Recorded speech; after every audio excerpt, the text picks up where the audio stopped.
আজকে আমরা যেই বিষয়টা নিয়ে কথা বলবো সেটি হচ্ছে বাংলাদেশে ছাত্র রাজনীতি। এটা কি আসলেই আমাদের দেশের জন্য ভালো নাকি এটা ক্ষতির কারণ হচ্ছে? আজ আমরা এটা নিয়ে আলোচনা করব। তাহলে চলুন শুরু করি।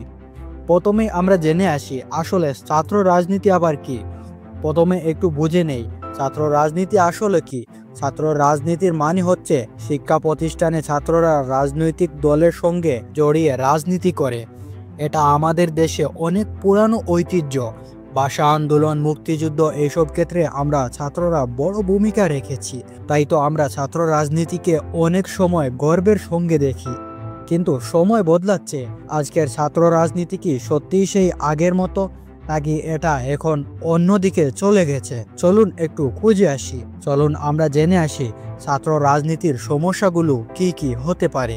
এখন আমরা আলোচনা করব কেন ছাত্র রাজনীতি বাংলাদেশের জন্য ক্ষতিকর হয়ে উঠছে। আমি এখানে কিছু পয়েন্ট তুলে ধরব, আপনারা ভাবুন এগুলো কতটা সত্য। নাম্বার 1, শিক্ষার পরিবেশ নষ্ট হয়। ছাত্র রাজনীতিতে সবচেয়ে বড় সমস্যা হচ্ছে এটা আমাদের শিক্ষা প্রতিষ্ঠানের পরিবেশ নষ্ট করে। স্কুল কলেজ মানি পড়াশোনা করার জায়গা, কিন্তু ছাত্র রাজনীতির কারণে ক্যাম্পাসে প্রায়শই হানাহানি এবং মারামারি হয়। ক্লাস বন্ধ হয়ে যায়, পরীক্ষা পিছিয়ে যায়। ক্ষতিকার ছাত্রদেরই একটা উদাহরণ দেই। ঢাকা বিশ্ববিদ্যালয়ে বা অন্য কলেজে প্রায় দেখি 2 গ্রুপের মধ্যে ঝামেলা হয়, এরপর হরতাল, ক্লাস বন্ধ, ছাত্ররা পড়াশোনায় ফোকাস করতে পারে না। এটা কি ঠিক? আপনি ভেবে দেখুন। নাম্বার 2, ছাত্রদের জীবনের ঝুঁকি। আরেকটা বড় সমস্যা হলো ছাত্র রাজনীতির কারণে অনেক সময় ছাত্রদের জীবন ঝুঁকিতে পড়ে যায়।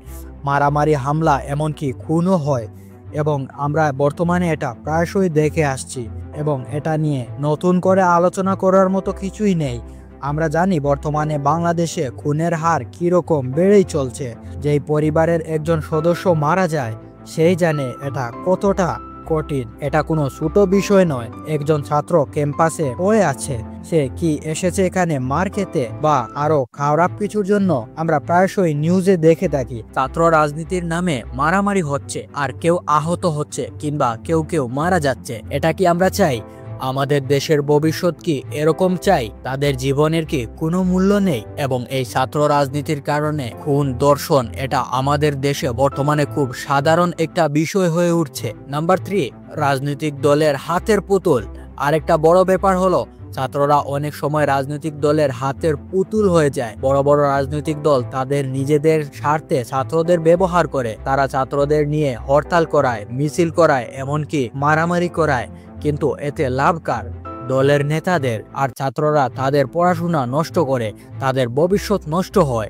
আমি বলছি না সব ছাত্র রাজনীতি খারাপ, কিন্তু যখন ছাত্ররা দলের হাতের পুতুল হয়ে যায় তখন এটা সত্যিই দেশের জন্য খারাপ। দেশের কথা বাদ দেন, ছাত্রদের নিজেদের জন্য খারাপ এবং তাদের ভবিষ্যৎ এবং পরিবারের জন্য আরো বেশি খারাপ। শিক্ষার্থীদের মধ্যে বিভেদ সৃষ্টি। ছাত্র রাজনীতি ক্যাম্পাসে বিভেদ সৃষ্টি করে। এটা নিয়ে আমরা একটু আগেই আলোচনা করেছি। একটা ক্যাম্পাসে সবাই একসঙ্গে পড়ে, কিন্তু ছাত্র রাজনীতির কারণে গ্রুপ তৈরি হয়। এই গ্রুপ ওই গ্রুপ, এরা মিলে না। এমনকি এই ছাত্র রাজনীতির কারণে বন্ধুত্ব নষ্ট হয়ে যায়, বন্ধু শত্রুতে পরিণত হয়। একজন ছাত্র যদি কোনো দলের সঙ্গে না থাকে তাকে অনেক সময় চাপ দেওয়া হয়, তাকে বাধ্য করা হয় কোনো একটা পক্ষ নিতে। ক্যাম্পাস হওয়া উচিত বন্ধুত্বের জায়গা, শিক্ষার জায়গা, কিন্তু এখন এটা হয়ে গেছে রাজনৈতিক আখড়া। নাম্বার 5, বর্তমানে পড়াশোনার চেয়ে রাজনীতি বড় হয়ে গেছে। আরেকটা বড় সমস্যা হলো ছাত্র রাজনীতির কারণে পড়াশোনা পিছিয়ে পড়ে। একজন ছাত্রের মূল কাজ কি? পড়াশোনা করা। কিন্তু অনেক সময় আমরা দেখি ছাত্ররা রাজনীতির পিছনে এত ব্যস্ত হয়ে পড়েন যে তারা পড়াশোনার জন্য সময় বের করতে পারে না। মিছিল করতে হয়, মিটিং করতে হয়, দলের কাজ করতে হয়। এতে তাদের একাডেমির ফলাফল খারাপ আসে, ক্যারিয়ার নষ্ট হয়। এটা কি আমরা চাই? আমাদের ছাত্ররা যেন পড়াশোনায় ফোকাস করে, দেশের জন্য ভালো কিছু করে। রাজনীতির পিছনে কি তাদের জীবন নষ্ট করা ঠিক? তবে এখানে শুধু খারাপ দিকগুলো নিয়ে আলোচনা করব না, এখন আমরা ভালো দিকগুলো নিয়েও একটু আলোচনা করতে চাই। এখন আপনারা হয়তো ভাবছেন আমি শুধু ছাত্র রাজনীতির খারাপ দিকগুলোই বলছি, কিন্তু ভালো দিকও আছে, তাই না? হ্যাঁ, অবশ্যই আছে। ছাত্র রাজনীতি এক সময় আমাদের দেশের জন্য অনেক ভালো কাজ করেছে।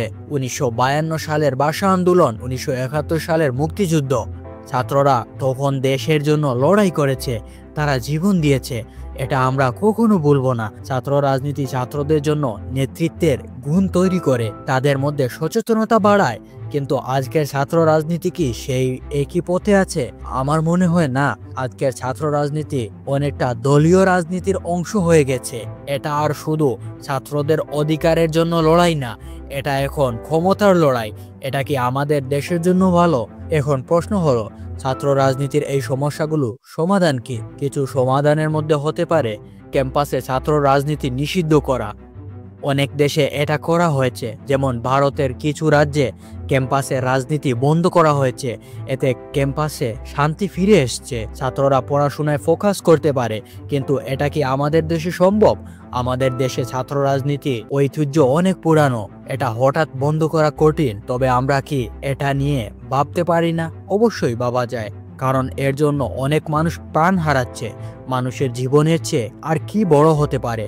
অতীতে এরকম হতো না। বর্তমানের রাজনীতি এবং আগের রাজনীতি একদমই আলাদা। শিক্ষার পরিবেশ ঠিক রাখা আর একটা সমাধান হলো শিক্ষা প্রতিষ্ঠানে শিক্ষার পরিবেশ ঠিক রাখা। প্রশাসন আর ছাত্রদের একসঙ্গে কাজ করতে হবে, এজন্য কঠোর নিয়ম করতে হবে। ছাত্রদের সচেতন করতে হবে, তাদের বোঝাতে হবে রাজনীতির পিছনে জীবন নষ্ট করা ঠিক নয়। তাদের মূল লক্ষ্য হওয়া উচিত পড়াশোনা, তাদের কেরিয়ারে ফোকাস করা এবং তাদের পরিবারের জন্য কিছু করা। রাজনৈতিক দলের হস্তক্ষেপ কমানো, দলগুলো যেন ছাত্রদের ব্যবহার করতে না পারে, এজন্য সরকার, শিক্ষা প্রতিষ্ঠান আর সমাজের সবাইকে একসঙ্গে কাজ করতে হবে। ছাত্র রাজনীতি যেন শুধু ছাত্রদের অধিকার হয়, কোনো দলের স্বার্থের জন্য নয়।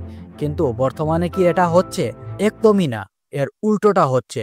প্রতিটা দল তাদের নিজেদের স্বার্থের জন্য ছাত্রদের ব্যবহার করছে। এটা একদমই ঠিক নয়। এই বিষয়ে আপনার মতামত কি? অবশ্যই জানান। আপনি কি মনে করেন ছাত্র রাজনীতি বাংলাদেশ থেকে নিষিদ্ধ করা উচিত, নাকি যেমনটা চলছে সেরকমই থাকা উচিত? অবশ্যই জানাবেন। ধন্যবাদ। আসসালামু আলাইকুম।